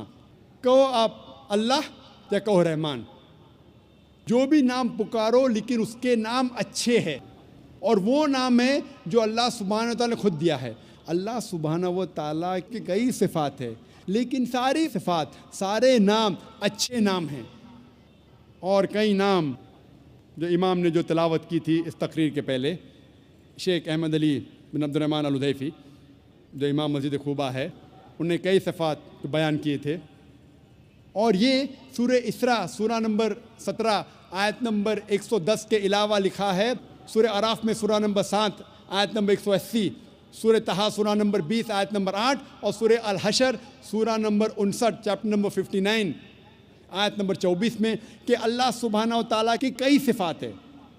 और कुरान मजीद और हदीस में अल्लाह सुब्हानहू व तआला के 99 नाम दिए गए, अर रहमान, अर रहीम, अल करीम, रहमत वाला, करम वाला, हाकिम, और सबसे ऊंचा है अल्लाह। हम मुसलमान अल्लाह सुब्हानहू व तआला को अरबी लफ्ज़ अल्लाह से पुकारना क्यों पसंद करते? हम मुसलमान अल्लाह सुब्हानहू व तआला को अरबी लफ्ज़ अल्लाह से पुकारना पसंद करते क्योंकि ये अरबी लफ्ज़ अल्लाह यूनिक है, हटके है, अलग है। इसमें कोई इंसान मिलावट नहीं कर सकता। बाकी जितने अल्लाह के जो तर्जुमे हैं उसमें इंसान मिलावट कर सकता है। मिसाल के तौर पे अंग्रेजी में कहते हैं गॉड, गॉड को अगर जोड़ेंगे एस हो जाता है गॉड्स, यानी होद से खुदा। इस्लाम में अल्लाह की जमा नहीं है। कुल हो अल्लाह अहद, कहो कि अल्लाह एक है। हम गॉड को जब जोड़ते हैं DESS हो जाता है गॉडेस, यानी मुअन्नस खुदा। अल्लाह सुब्हानहू व तआला का कोई जिन्स नहीं, ना मुज़क्कर ना मुअन्नस। अल्लाह इज़ अ यूनिक वर्ड, अलहदा है, हटके है। जब हम गॉड को जोड़ते हैं फादर, हो जाता है गॉड फादर। वो मेरा गॉड फादर है, वो मेरा आका है, वो मेरा पालने वाला है। हम कहते हैं ना he is my God father. इस्लाम में अल्लाह फादर, अल्लाह अब्बा जैसा कोई लफ्ज़ नहीं। हम जब गॉड को जोड़ते हैं मदर हो जाता है गॉड मदर। अल्लाह मदर या अल्लाह अम्मी जैसा कोई लफ्ज़ नहीं। अल्लाह एक हटके लफ्ज़ है, यूनिक। जब हम गॉड के आगे लगाते टिन हो जाता है टिन गॉड, मतलब फेक गॉड। इस्लाम में टिन अल्लाह जैसी कोई चीज़ नहीं। इसीलिए हम मुसलमान अल्लाह को अरबी लफ्ज़ अल्लाह से पुकारना पसंद करते हैं। और जितने भी तर्जुमे हैं वो सही तर्जुमे नहीं। मिसाल के तौर पे उर्दू में होता है खुदा, खुदा का हो जाता है खुदाओ। हिंदी में करेंगे देव, हो जाता है देवी, देवता। ईश्वर हो जाता है परमेश्वर। सब में मिलावट हो सकती है। इसीलिए मैं कहता हूँ हम मुसलमान अल्लाह को अरबी लफ्ज़ अल्लाह से पुकारना पसंद करते। लेकिन जब कोई मुसलमान गैर मुसलमान से अल्लाह का जिक्र कर रहा है और वो गैर मुसलमान अल्लाह के बारे में नहीं जानता है, और जब आप इसका तर्जुमा करते अंग्रेज़ी में गॉड या उर्दू में खुदा, तो मुझे कोई एतराज़ नहीं। लेकिन मैं आपसे ये कहना चाहता हूँ कि गॉड या खुदा या ईश्वर अल्लाह सुब्हानहू व तआला का सही तर्जुमा नहीं है। लेकिन दावती मैदान में जब गैर मुसलमान से आप बात कर रहे, जिस तरीके से मैं आज तकरीर में खुदा कह रहा हूँ, गॉड कह रहा हूँ, तो दावती काम के लिए चल जाएगा। लेकिन फिर भी याद दिलाना चाहता हूँ कि ये गॉड, खुदा, ईश्वर अल्लाह का सही तर्जुमा नहीं है। और अल्लाह सुब्हानहू व तआला की जो सिफत है वो यूनिक होना चाहिए, हट के, अलग। जब भी आप सिफात बयान करेंगे फौरन सिर्फ अल्लाह की तरफ उन सिफात का इशारा होना चाहिए। अगर वो सिफत अल्लाह के अलावा किसी और की तरफ इशारा करती है तो वो सही सिफत नहीं है। मिसाल के तौर पे आप जानते होंगे एक इंसान जिसका नाम था नील आर्मस्ट्रॉन्ग। आप शायद जानते होंगे कि सबसे पहला इंसान जिसने चांद पर कदम रखा उसका नाम था नील आर्मस्ट्रॉन्ग। आप जानते हैं कि नहीं? जानते हैं कि नहीं? जानते हैं, माशाअल्लाह, आपका इल्म बहुत गहरा है। अगर मैं कहूँगा कि नील आर्मस्ट्रॉन्ग एक एस्ट्रोनॉट था, मैं सिफत तो सही है, लेकिन जब मैं उस सिफत को उल्टा करूँगा, हु वॉज एन एस्ट्रोनॉट, कौन एस्ट्रोनॉट था? आप हजारों इंसान का नाम ले सकते जो एस्ट्रोनॉट थे, वो एक यूनिक सिफत नहीं है। उसी तरीके से मैं कहूँगा कि नील आर्मस्ट्रॉन्ग एक अमेरिकन था। सिफत तो सही है लेकिन यूनिक नहीं है, इलाइदा नहीं है, हटके नहीं है। अगर मैं उस सेंटेंस को उल्टा करूँगा, who was an American, American कौन है? आप लाखों नाम दे सकते हैं जो अमेरिकन है। तो ऐसी सिफत दो जो सिर्फ उस शख्स की तरफ इशारा करे। मिसाल के तौर पे मैं कहूँगा Neil Armstrong was the first man who set foot on the moon. आप जब इस जुमले को उल्टा करते हैं, who was the first man who set foot on the moon, सबसे पहला इंसान कौन था जिसने चांद पे कदम रखा? जवाब है नील आर्मस्ट्रॉन्ग। एक ही जवाब। तो ऐसी सिफत होना चाहिए जो जवाब सिर्फ एक होना चाहिए। इसी तरीके से जितनी भी सिफात अल्लाह के है वो सिर्फ अल्लाह की तरफ रुजू होना चाहिए। अगर मैं कहूँगा नऊज़ बिल्लाह कि अल्लाह एक बिल्डिंग को बनाने वाला है, ठीक है, अल्लाह बिल्डिंग को बना सकता है, लेकिन मैं कहूँगा कौन बिल्डिंग को बना सकता है? आप हज़ारों बिल्डर का नाम लेंगे बम्बई में जो बिल्डिंग बना सकते। तो ये सिफत यूनिक होना चाहिए। अगर मैं कहूँगा अल्लाह सुब्हाना व तआला कायनात के खालिक है, जुमले को उल्टा कीजिए, कौन कायनात का खालिक है? जवाब सिर्फ है अल्लाह।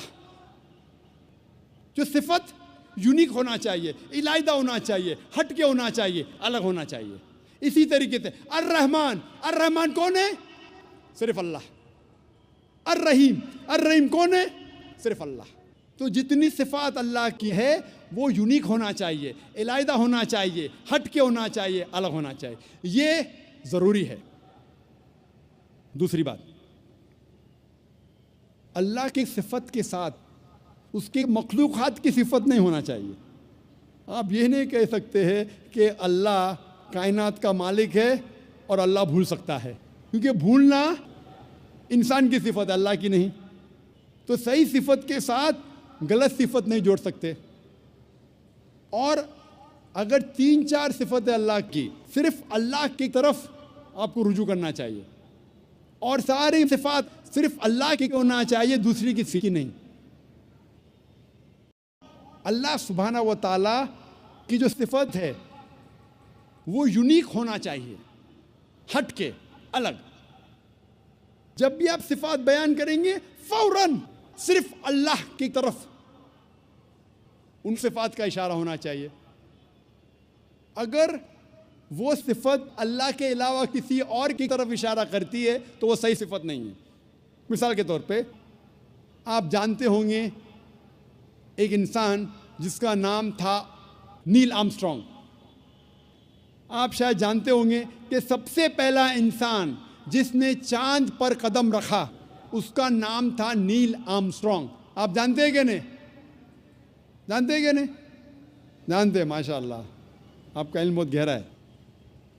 अगर मैं कहूँगा कि नील आर्मस्ट्रॉन्ग एक एस्ट्रोनॉट था, मैं सिफत तो सही है, लेकिन जब मैं उस सिफत को उल्टा करूँगा, हु वॉज एन एस्ट्रोनॉट, कौन एस्ट्रोनॉट था? आप हज़ारों इंसान का नाम ले सकते जो एस्ट्रोनॉट थे। वो एक यूनिक सिफत नहीं है। उसी तरीके से मैं कहूँगा कि नील आर्मस्ट्रॉन्ग एक अमेरिकन था। सिफत तो सही है लेकिन यूनिक नहीं है, इलाइदा नहीं है, हटके नहीं है। अगर मैं उस सेंटेंस को उल्टा करूँगा, who was an American, American कौन है? आप लाखों नाम दे सकते हैं जो अमेरिकन है। तो ऐसी सिफत दो जो सिर्फ उस शख्स की तरफ इशारा करे। मिसाल के तौर पे मैं कहूँगा Neil Armstrong was the first man who set foot on the moon. आप जब इस जुमले को उल्टा करते हैं, who was the first man who set foot on the moon, सबसे पहला इंसान कौन था जिसने चांद पे कदम रखा? जवाब है नील आर्मस्ट्रॉन्ग। एक ही जवाब। तो ऐसी सिफत होना चाहिए जो जवाब सिर्फ एक होना चाहिए। इसी तरीके से जितनी भी सिफात अल्लाह के है वो सिर्फ अल्लाह की तरफ रुजू होना चाहिए। अगर मैं कहूँगा नऊज़ बिल्लाह कि अल्लाह एक बिल्डिंग को बनाने वाला है। ठीक है, अल्लाह बिल्डिंग को बना सकता है, लेकिन मैं कहूँगा कौन बिल्डिंग को बना सकता है? आप हज़ारों बिल्डर का नाम लेंगे बॉम्बे में जो बिल्डिंग बना सकते। तो ये सिफत यूनिक होना चाहिए। अगर मैं कहूँगा अल्लाह सुब्हाना व तआला कायनात के खालिक है, जुमले को उल्टा कीजिए, कौन कायनात का खालिक है? जवाब सिर्फ है अल्लाह। जो सिफत यूनिक होना चाहिए, इलाइदा होना चाहिए, हट के होना चाहिए, अलग होना चाहिए। इसी तरीके से अर्रहमान, अर्रहमान कौन है? सिर्फ अल्लाह। अर्रहीम, अर्रहीम कौन है? सिर्फ अल्लाह। तो जितनी सिफात अल्लाह की है वो यूनिक होना चाहिए, इलाइदा होना चाहिए, हट के होना चाहिए, अलग होना चाहिए। ये ज़रूरी है। दूसरी बात, अल्लाह की सिफत के साथ उसके मखलूक़ात की सिफत नहीं होना चाहिए। आप ये नहीं कह सकते हैं कि अल्लाह कायनात का मालिक है और अल्लाह भूल सकता है, क्योंकि भूलना इंसान की सिफत है, अल्लाह की नहीं। तो सही सिफत के साथ गलत सिफत नहीं जोड़ सकते। और अगर 3-4 सिफत है अल्लाह की, सिर्फ अल्लाह की तरफ आपको रुजू करना चाहिए, और सारी सिफात सिर्फ अल्लाह की होना चाहिए, दूसरी किसी की नहीं। ये ज़रूरी है। फिर कुछ इंसान मुझसे कहते हैं कि ये खुदा सिर्फ एक क्यों, एक से ज़्यादा क्यों नहीं हो सकते? कुरान मजीद में लिखा है सूरह अंबिया में सूरह नंबर 21 आयत नंबर 22 में, अगर एक से ज़्यादा खुदा होते तो इस कायनात में कन्फ्यूजन होता और आपस में झगड़ा होता। अगर एक से ज़्यादा खुदा होते तो कायनात में कन्फ्यूजन होता, आपस में झगड़ा होता है। इसीलिए खुदा एक ही हो सकता है। मैं जानता हूँ कई दिगर मज़ाहिब में लोग गलत तसव्वुर करने के बाद ये समझने लगते हैं कि बहुत से खुदा है और एक खुदा दूसरे खुदा से झगड़ रहा है, एक खुदा दूसरे खुदा की मदद लेता है तीसरे खुदा को हराने के लिए, एक खुदा दूसरे खुदा का कत्ल कर रहा है। तो कुरान में सही लिखा है सूरह अंबिया में सूरह नंबर 21 आयत नंबर 22 में कि कई मैथोलॉजीज में अगर एक से ज़्यादा खुदा होगा तो आपस में झगड़ा होगा। लिखा है सूरह मोमिनून में सूरह नंबर 23 आयत नंबर 91 में कि अल्लाह डज नॉट बिगेट अ सन, अल्लाह सुब्हाना व तआला बेटा नहीं जनता। और अगर एक से ज़्यादा खुदा होते तो हर खुदा अपनी चीज़ लेके दूसरे पे थोपता। इसीलिए खुदा सिर्फ एक ही हो सकता। और कुछ लोग समझते हैं कि एक अलग खुदा है हवा के लिए, अलग खुदा है आग के लिए, अलग खुदा है पानी के लिए। हम पसंद करेंगे कि एक महान खुदा है जो सब पे कादिर है, जो सारी चीज़ों पे कादिर है, बनिस्बत 50 या 100 खुदा जो एक एक चीज़ का मालिक है। इसीलिए खुदा अकल से सोचे तो एक ही हो सकता है, ईश्वर एक ही है। इसीलिए सारे ग्रंथों में जब मुताला करेंगे तो लिखा है कि ईश्वर एक ही है और उसी की इबादत करना चाहिए। लेकिन हम देखते हैं जब इस्लाम के अलावा दूसरे मज़हब की किताबों का मुताला करते हैं तो पता चलता है कि एक खुदा के मानने के अलावा और कई बार दूसरी चीज़ें भी लिखी गई है। क्योंकि कुरान मजीद में अल्लाह ताला फरमाते हैं सूरह बकरा में सूरह नंबर 2 आयत नंबर 79 में, फ़वैलुल लिल्लज़ीना यक्तुबूनल किताब बिअयदीहिम सुम्मा यक़ूलूना हाज़ा मिन इंदिल्लाह लियश्तरू बिही समनन कलीला फ़वैलुल लहुम मिम्मा कतबत अयदीहिम ववैलुल लहुम मिम्मा यक्सिबून। लानत है उन लोगों पर जो अपने हाथों से किताब लिखते हैं और कहते हैं कि यह अल्लाह की तरफ से है। लानत है उन लोगों के हाथों पर और लानत है वो पैसों पर जो वो कमाते हैं। तो कुरान में लिखा है कि कई इंसान अपने हाथों से किताब लिखते हैं और कहते हैं कि ये खुदा की तरफ से है। इसीलिए कुरान के अलावा जितनी भी किताबें पहले आए उसमें मिलावट हो चुकी है। कुरान एक वाहिद किताब है। अल्लाह ताला फरमाते सूरह हिजर में सूरह नंबर 15 आयत नंबर 9 में कि मैंने कुरान को नाजिल किया हूँ और मैं इसकी हिफाजत करूँगा। तो कुरान के अलावा जितने भी पहले ग्रंथ आए, जितनी भी पहले किताबें आए, उनमें मिलावट हो चुकी है, उनमें मिक्सचर है, इंसानों ने उनमें मिलावट की। और सारे मज़हब के विद्वान, चाहे ईसाई विद्वान हो, हिंदू विद्वान हो, यहूदी विद्वान हो या दिगर मज़हब के विद्वान हो, वो कहते हैं कि उनकी किताबों में मिलावट हो चुकी है कुरान के अलावा। और इस्लाम के क्रिटिक विलियम मोर, जो इस्लाम के खिलाफ है, फिर भी वो लिखते हैं एक वाहिद मजहबी किताब जो 1200 साल तक के बिना मिलावट के है वो है कुरान। ये उसने कहा था 200 साल पहले। दुश्मन इस्लाम भी कहते हैं कि कुरान में मिलावट नहीं है। इसीलिए एक ईश्वर के अलावा कभी कभी आप इन किताबों में ये भी पाएंगे मिलावट, लेकिन इन मिलावट के बावजूद अल्लाह सुब्हाना व तआला ने सारे मज़हबों के ग्रंथ में, सारे मज़हबों की किताब में वहदानियत को महफूज रखा है। खुदा एक है, महफूज रखा है मिलावट के बावजूद। सारे मज़हब की किताब आप पढ़ेंगे, ईसाई हो, यहूद मज़हब हो, सिखिज़म हो, पारसीज़म हो, हिंदू मज़हब हो, सारे मज़हब की किताबों में वहदानियत अब तक अल्हम्दुलिल्लाह सुम्मा अल्हम्दुलिल्लाह महफूज है। तो जो भी इंसान खुदा में मानता है उसे मानना पड़ेगा खुदा एक है, उसका कोई अक्स नहीं है, और सिर्फ उस खुदा की इबादत करना चाहिए और उसके साथ किसी और को शरीक नहीं करना चाहिए। कुछ लोग होते एग्नोस्टिक। एग्नोस्टिक मतलब खुदा के बारे में कहते भी नहीं है, ये भी नहीं कहते कि नहीं, उन्हें कहते एग्नोस्टिक। कुछ लोग होते एथियस्ट, खुदा में नहीं मानते। ये लोग अगर मेरी तकरीर सुनेंगे जो पहले साल के कॉन्फ्रेंस में मैंने दिया था अंग्रेज़ी में, is the Quran God's word, क्या कुरान खुदा का कलाम है? अगर कोई भी इंसान जो अनबायस्ड है, खुले जहन से इस तकरीर को सुनेगा, उसे इंशाअल्लाह यकीन होगा कि ये कुरान मजीद उस खुदा का कलाम है और खुदा एक है और उसकी इबादत करना फ़र्ज़ है। हम मुसलमान सिर्फ ये नहीं मानते कि खुदा एक है, ये काफ़ी नहीं। मोनोथियज़म के मानी खुदा एक है, ये मानना काफ़ी नहीं। हम मुसलमान मानते हैं तौहीद में। तौहीद आता है अरबी लफ्ज़ वहदा से, मतलब यूनिफिकेशन, मतलब वहदानियत, to unite, to consolidate.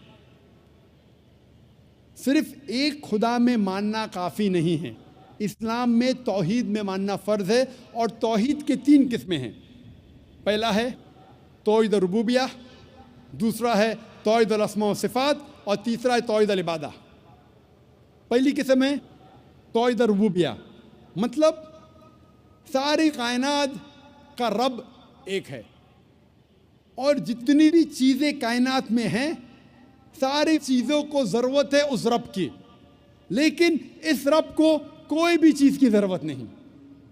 Everything is dependent on him, but he is independent of anything and everything in this world. इसे कहते हैं तौहीद रुबूबिया।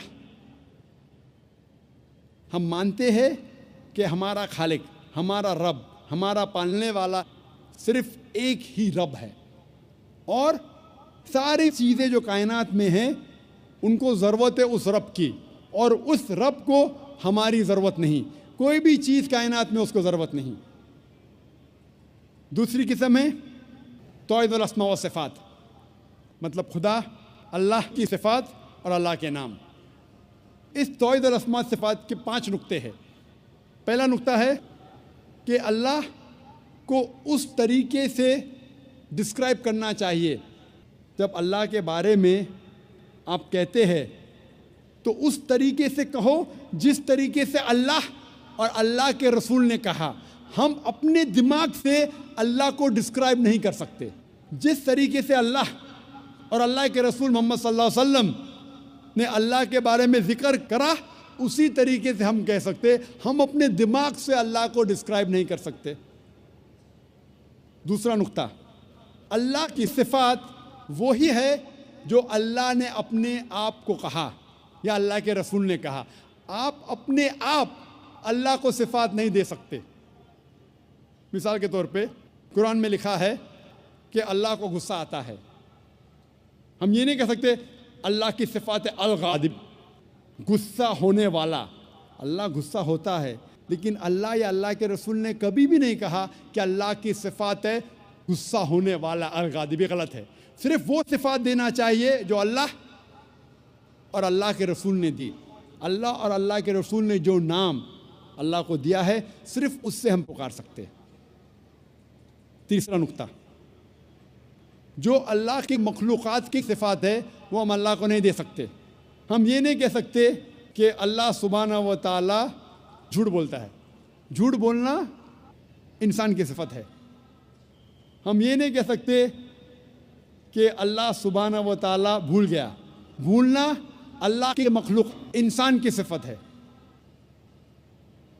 चौथा नुक्ता, अल्लाह की सिफात आप उसके मखलूक़ात को नहीं देख सकते। जो अल्लाह की सिफात है, जो इंसान है या मखलूक़ात है, उसको आप नहीं देख सकते। आप नहीं कह सकते क्या मैं जानता हूँ एक इंसान जो लाफ़ानी है। लाफ़ानी अल्लाह की सिफात में से है, इंसान लाफ़ानी हो ही नहीं सकता। और पांचवा नुक्ता है कि अल्लाह का नाम किसी इंसान को आप नहीं दे सकते। अगर देना चाहते हैं उसके आगे अब्द लगाना ज़रूरी है। मिसाल के तौर पे आप किसी इंसान को अल्लाह नहीं कह सकते। कहना है तो अब्दुल्ला कह सकते, अल्लाह का अब्द, अल्लाह का बंदा। रहमान नहीं कह सकते, अब्दुल रहमान कह सकते, रहमान का बंदा। और आप अब्द किसी इंसान के आगे नहीं कर सकते। आप नहीं कह सकते अब्दुल रसूल, ये गलत है। अब्द बंदा सिर्फ अल्लाह का हो सकता है, इंसान। ये 5 नुक्ते हैं तौहीद अल अस्मा व सिफात के। तौहीद की तीसरी किस्म है तौहीद अल इबादा, मतलब हमें सिर्फ इबादत अल्लाह की करना चाहिए, उसके अलावा किसी और की इबादत नहीं करना चाहिए। आप अल्लाह को रब मानते, अल्लाह को अच्छे नाम से पुकारते, अच्छे सिफात देते, लेकिन अल्लाह के साथ किसी और को शरीक करे, किसी और की इबादत करे, तो ये तौहीद अल इबादा के खिलाफ है। इबादत सिर्फ अल्लाह की होना चाहिए। अल्लाह के अलावा किसी और की इबादत करे तो ये तौहीद के खिलाफ है। इसीलिए कुरान मजीद में लिखा है सूरह यूनुस में सूरह नंबर 10 आयत नंबर 31 में कहा जाता है मुशरिकों के बारे में, जब आप मुशरिकों से पूछेंगे कि इस कायनात में सारी चीज़ें किसने बनाई, आसमान और ज़मीन के बीच में, इस कायनात में सुनने की कुव्वत किसकी है, कौन वो शख्स है जो सबसे पावरफुल है, इस कायनात में कौन है जो मुर्दों में जान डालता है और जिंदों को मौत देता है, इस कायनात में सबसे पावरफुल कौन है, ये मुशरिक कहेंगे अल्लाह। फिर आप अल्लाह के साथ दूसरों को शरीक क्यों करते? ये आयत में सूरह यूनुस में सूरह नंबर 10 आयत नंबर 31 में मुशरिक मानते थे तौहीद रुबूबिया में कि अल्लाह रब है, मानते थे तौहीद और अस्मा सिफात, अच्छे सिफात है, लेकिन अल्लाह को मानने के अलावा दूसरों की भी इबादत करते थे। उन्हें कहा गया है मुशरिक। ये पैगाम दोहराया गया सूरह ज़ुखरुफ में सूरह नंबर 43 आयत नंबर 87 में। जब आप उनसे पूछेंगे इन मुशरिकों से कि आपका खालिक कौन, वो कहेंगे अल्लाह। तो आप अल्लाह के अलावा दूसरों की इबादत क्यों करते? ये मुशरिक मानते थे कि हमारा खालिक अल्लाह है, लेकिन अल्लाह के साथ दूसरों की इबादत करते। इसीलिए अल्लाह ताला फरमाते हैं सूरह यूसुफ में सूरह नंबर 12 आयत नंबर 106 में कि अक्सर लोग अल्लाह की इबादत नहीं करते दूसरों को शरीक करने के बगैर, यानी अक्सर जो लोग अल्लाह की इबादत करते हैं अल्लाह के साथ दूसरे की भी इबादत करते हैं। मतलब इंसान अक्सर जो अल्लाह की इबादत करते हैं, खुदा की इबादत करते, ईश्वर की इबादत करते हैं, उस खुदा के साथ दूसरों को भी शरीक करते हैं, दूसरे की भी इबादत करते हैं। और अगर इस तौहीद में इन तीनों किस्मों में से एक भी किस्म का आप पालन नहीं करेंगे, एक भी किस्म को तोड़ते हैं, तो इसे अरबी में कहते हैं शिर्क। शिर्क मतलब पार्टनर, किसी को शरीक करना। और शरीयतन शिर्क मतलब अल्लाह के साथ किसी और की इबादत करना, अल्लाह के साथ किसी और को शरीक करना, इसे कहते हैं अरबी में शिर्क। और कुरान मजीद में साफ तौर पे लिखा है सूरह निसा में सूरह नंबर 4 आयत नंबर 48 में और सूरह निसा सूरह नंबर 4 आयत नंबर 116 में कि अल्लाह सुब्हाना व ताला अगर चाहे तो आपके कोई भी गुनाह को माफ़ कर सकता है, लेकिन शिर्क को कभी भी नहीं माफ़ करेगा, क्योंकि जो इंसान शिर्क करता है वो बहुत बड़ा गुनाह करता है और बहुत दूर तक भटक चुका है। इसीलिए शिर्क कुरान मजीद में और इस्लाम में सबसे बड़ा गुनाह है जो अल्लाह सुब्हाना व ताला कभी भी नहीं माफ़ करेगा। अगर आपने शिर्क किया और मरने के पहले तौबा नहीं की, अगर आप मुशरिकाना हालत में मरे तो आपके लिए जहन्नम 100%।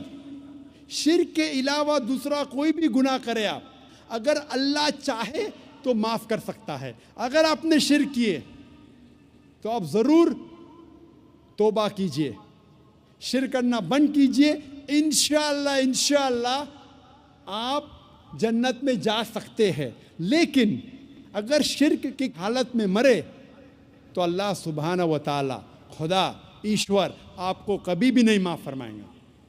इसीलिए कुरान मजीद में लिखा है, जो मैंने इस तकरीर के शुरू में तलावत की उस आयत की जिसे मैं मास्टर की कहता हूँ, सारे तालों को खोलने वाली चाबी, सूरह इमरान सूरह नंबर 3 आयत नंबर 64 में लिखा है, तालो इला कलिमतिन सवाइम बैनना व बैनकुम, आओ उस बात की तरफ जो आप और हम में यकसा है। तालो इला कलिमतिन सवाइम बैनना व बैनकुम, आओ उस बात की तरफ जो आप और हम में यकसा है। सबसे पहली बात, अल्लाह नाबुदा इल्लल्लाह, कि हम सिर्फ अल्लाह की इबादत करें। मैंने ये नहीं कहा कि सिर्फ अल्लाह में मानो, सिर्फ अल्लाह में मानना काफ़ी नहीं है। अल्लाह नाबुदा इल्लल्लाह, कि हम सिर्फ अल्लाह की इबादत करें। अल्लाह को मानना काफ़ी नहीं, अल्लाह की इबादत सिर्फ करना चाहिए, वो ज़रूरी है। वला नुश्रिका बिही शैय्यन, हम अल्लाह के साथ किसी और को शरीक ना करें। वला यत्तखिज़ बादुन बादन अरबाबन मिन दुनिल्लाह, कि हम आपस में अल्लाह के अलावा किसी और को माबूद ना बनाएं, ये ज़रूरी है। वला नुश्रिका बिही शैय्यन वला यत्तखिज़ बादुन बादन अरबाबन मिन दुनिल्लाह फ़इन तवल्लौ फ़क़ुलू शहदू बिअन्ना मुस्लिमून। और अगर इसके बाद वो लोग नहीं मानते तो हम गवाही देते हैं कि हम मुसलमान हैं, हम अल्लाह की इबादत करते हैं और अल्लाह का कहना मानते हैं। यही पैगाम ईसा अलैहिस्सलाम ने दिया। कुरान मजीद में लिखा है सूरह माइदा में सूरह नंबर 5 आयत नंबर 72 में, लक़द कफ़र लज़ीना क़ालू इन्नल्लाहु वल मसीह इब्न मरियम, वो लोग कुफ्र कर रहे हैं जो लोग कहते हैं क्या ईसा अलैहिस्सलाम इब्न मरियम अल्लाह है, वो लोग कुफ्र कर रहे। वक़ाल अल मसीह, लेकिन ईसा अलैहिस्सलाम ने कहा, या बनी इसराइल, ए बनी इसराइल, उअबुदुल्लाह, अल्लाह की इबादत करो, रब्बी व रब्बकुम, जो मेरा रब और आपका रब है। इन्नमा युश्रिक बिल्लाह, अगर अल्लाह के साथ किसी ने दूसरे को शरीक करा, फ़क़द हर्रमल्लाहु अलैहिल जन्नह, जन्नत आपके लिए हराम हो जाएंगी। वमा वहुन नार वमा लिज़ालिमीन मिन अंसार, और आपके लिए जहन्नम की आग है और जालिम के लिए आखिरत में कोई मददगार नहीं। ईसा अलैहिस्सलाम फरमाते, इन्नमा युश्रिक बिल्लाह, अगर अल्लाह के साथ कोई किसी को शरीक करता है, फ़क़द हर्रमल्लाहु अलैहिल जन्नह, जन्नत उसके लिए हराम है। वमा वहुन नार वमा लिज़ालिमीन मिन अंसार, और उसके लिए दोज़ख की आग है और जालिमों के लिए आखिरत में कोई मददगार नहीं है। कुरान मजीद में अल्लाह ताला फरमाते हैं सूरह अनाम में सूरह नंबर 6 आयत नंबर 108 में कि जो इंसान गलत खुदा की इबादत करते हैं, आप उन खुदाओं को गाली मत दो, वरना ये लोग जहालत में अल्लाह को गाली देंगे। लिखा है कुरान मजीद में सूरह लुक़मान में सूरह नंबर 31 आयत नंबर 27 में, अगर आप इस दुनिया के सारे झाड़ को कलम में तब्दील करेंगे और सारे समुंदर 7 समुंदर मिला के अगर इसे में तब्दील करेंगे फिर भी आप इनसे अल्लाह सुब्हानहू व तआला के शब्द नहीं लिख सकेंगे। इस तकरीर को मैं ख़त्म करना चाहता हूँ अल्लाह सुब्हानहू व तआला की आयत से, सूरह हज से, सूरह नंबर 22 आयत नंबर 73 में, जहाँ अल्लाह ताला फरमाते हैं कि ए लोगो, इस बात को सुनो, जो कोई आपके मददगार है अल्लाह के अलावा, अगर ये सारे इकट्ठा हो गए एक मक्खी को बनाने के लिए, फिर भी ये लोग मक्खी को नहीं बना सकेंगे। और अगर मक्खी कोई खाना इनसे छीनेंगी तो ये लोग उस खाने को भी वापस नहीं ला सकेंगे। कमज़ोर है वो लोग जो गलत खुदा की इबादत करते हैं, और कमज़ोर लोग हैं वो जिसकी इबादत करते हैं। वाखिर दावाना अल्हम्दुलिल्लाहि रब्बिल आलमीन।